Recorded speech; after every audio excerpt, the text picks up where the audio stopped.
If anything sums up the state of the UK, it is our response or lack thereof when it comes to potholes. I've spoken about potholes every single week this year, probably at this point on the motoringchronicle.com, guys, because let's be real here, the councils are just plain useless when it comes to fixing these. I mean, it's got to the point where, obviously, we had, the flag campaign going over, the last year or so? It's probably been a bit longer now, hasn't it? Where people have been flying the Union flag, flying the St. George's flag in England, right? And I'm all for it, okay? Absolutely all for it. That is your freedom of speech, and you're displaying a symbol of our proud nation. You should be proud of that. You shouldn't be embarrassed about it. I've spoken about it quite a few times here. You know where I stand on this one. I mean, it's kind of a giveaway, really. It'd be a bit hypocritical if I said, no, don't go flying the flag with that bad boy there in the background. But anyway, right. It got so bad that people were, spray painting potholes with the St. George's flag, just because it's a bit simpler to actually make, two colours compared to three, obviously, with the Union flag. Just spray painting in white and putting a red cross in there, and the council would come out and fix it straight away, because that's hateful. You can't go putting a St. George's flag on the British road system. Oh no, that is very disrespectful, isn't it? Can't do that. Naughty. That just shows you their real priorities, to be honest with you, at that point. And I found a story not that similar to it, definitely involving potholes and councils, though, down from Birmingham. Now, Birmingham Council have come into a lot of different controversies in recent time. Remember the bin strike, the bin man strike, or bin person strike, I suppose you have to call them nowadays. I've seen a few women actually doing it around my local area. They do exist. They are out there. Not many of them doing that job, admittedly, but there are some. So I should say bin person. I think that's a bit nicer way of going about it. But anyway, this story all concerns how Birmingham City Council, they have gone and installed some new speed bumps on a residential area, which, that's not unheard of. That happens all the time. It's a bit crap to do that. It's a waste of taxpayer money for the most part, in my opinion. But if they really want to do these traffic calming measures, go and do it, I suppose. They're going to do it. We can't stop them if we wanted to. But you would believe, right? You would believe that the council, when they do something like this, would, I don't know, fix the road itself rather than just putting a speed bump there. No. Turns out, no, they absolutely won't. They ended up putting these speed bumps in and then just not fixing all the potholes on the same road. Are you kidding me?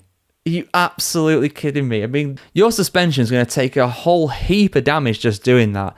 But let's have a look at the full story here, guys. Absolutely ridiculous, but that's the UK. That is the UK. Council's saying that they're skint, but they've got plenty of money to put new speed cameras up and put in new speed calming measures as well, like this one. Full story here, as always, guys, on the motoringchronicle.com. A council has been ridiculed by residents after installing speed bumps to slow drivers, right next to the potholes that are still not fixed. Birmingham locals have derided the city's council for wasting taxpayer money on the road device while their streets remain plagued by potholes.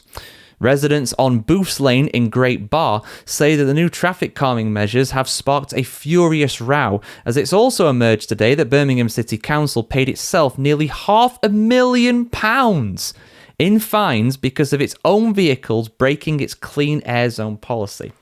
So for those that are not aware, there are quite a few metropolitan areas in the UK that unfortunately have clean air zones. London has had its congestion charge and now the ULEZ, the ultra low emissions zone, for 20 odd years now at this point. But over the past few years, councils in parts of England in particular have been bringing in these clean air zones. There's one in Sheffield, they are thinking about one in Manchester, and there's also one in Birmingham as well. And the whole aim of it is to try and clean up the air, as the name suggests, try and make the city centres less polluted, although they are not often in the areas that have the worst air pollution. Take Sheffield, for example. The area of Sheffield that has the worst pollution in terms of air quality is in and around the Meadowholt shopping centre, where a lot of the heavy industry used to be, and indeed the small parts of heavy industry that remain in the Steel City are still located today. That is nowhere near the city centre. That's a good 5 miles out, probably a little more. However, the city centre is the bit that has the clean air zone.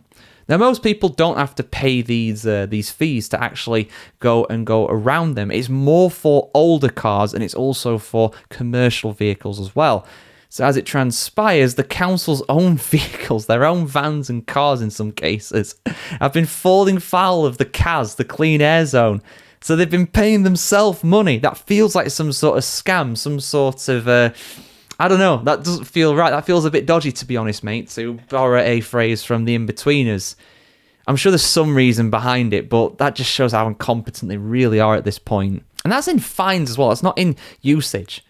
These vehicles have not paid to use it beforehand. If you don't pay to use it beforehand, you get fined. You can't pay it retroactively because that'd be too easy now, wouldn't it? They want to fine you because it costs you more. That gets them more money. It's all about revenue generation, just like the speed cameras as well. Traders and residents say they are baffled that the newly installed speed bumps don't even stretch the full length of the half-a-mile-long road, while crumbling tarmac continues to blight the street. Tony Farmer, who runs Tony Scissors Hair Studio and is the oldest trader on the road, is among those who are unimpressed. Counting one stretch alone, he spotted 4 potholes on the carriageway alongside brand new bumps. The business owner added that they were not even effective, saying, quote, "I haven't seen them slow down," referring to the cars, of course. "I think it's a waste of money, and we pay for it. We are the taxpayer. The council is supposed to have no money. We're paying for this, and it isn't doing the job." End quote. I mean, he's right. You can't disagree with that. That's an absolute fact. That is irrefutable. They're always saying we don't have money for that sort of thing. We don't have money for these public programs. We've got plenty of money to put up these speed bumps, though. Absolute vanity project, of course. Mr. Farmer also said he would have preferred better coverage with bumps, quote, "fully across the roads and not so wide of a space in between them," end quote. And you might be wondering, well, what is he talking about there? Well, here's a little picture from it. And Mr. Farmer there in the background too. Notice how they don't cover the entire road. You can, I don't think you can entirely miss them depending on the size of your vehicle, but I think you'll very much be able to avoid the biggest part of them, which is really saying something. They just look cheap, don't they? They just look naff.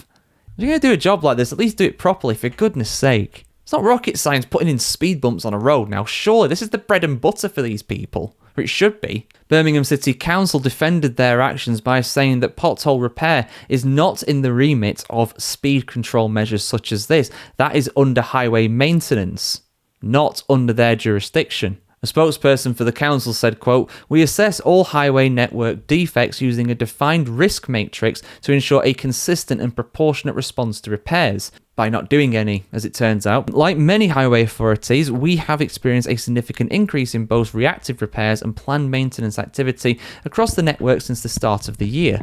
The newly issued traffic calming measures referenced are part of a separate scheme currently being developed and delivered outside of routine highway maintenance activities. Our teams are working at pace to prioritise and address defects based on safety risks and network condition, alongside an extensive programme of ongoing work scheduled across Birmingham. Before adding, "We will continue to monitor the condition of the road, taking appropriate action where issues meet our intervention criteria." End quote. It's just absolute waffle, isn't it? It's just absolute. That's just straight from the playbook. They've just copied and pasted that basically at that point, from the standard response kit when it comes to these kinds of criticisms. What's it like? I'm trying to think of It's a bit like if you had a bit of damage on your car, right? Let's use a car analogy because that's, we're on the Motoring Chronicle. We might as well use one of those. It's a bit like when you've got, a smashed window with your car and like a big dent on the side after an accident. And you think, you know what? Let's get a new paint job. Let's do a respray here. Which, yeah, okay, changing the colour of your car if you want to do that, or respray it in the same colour to give it a bit more sheen, give it more pizzazz, a bit more style to it, That's fair enough. But fix the damn door and the window first, surely. That's the first thing you'd do. You'd think you'd relay the road before doing something like this. You are literally papering over the cracks. Or not even that, actually. It's even worse than that. You are just missing the cracks. The cracks don't exist. We've got something else now. We've got these speed calming measures, which don't even work, apparently. Honestly, I love my country. I love my country. I love the UK. I love what we stand for. I love our values and everything, right? I really do. I really am proud to be British, but my God, the idiots running and ruining our country are this is just a microcosm of everything I've been speaking about here for the past 2 years on this channel, man. Anyway, Get your thoughts in the comments below. I've had a few thoughts when it comes to this.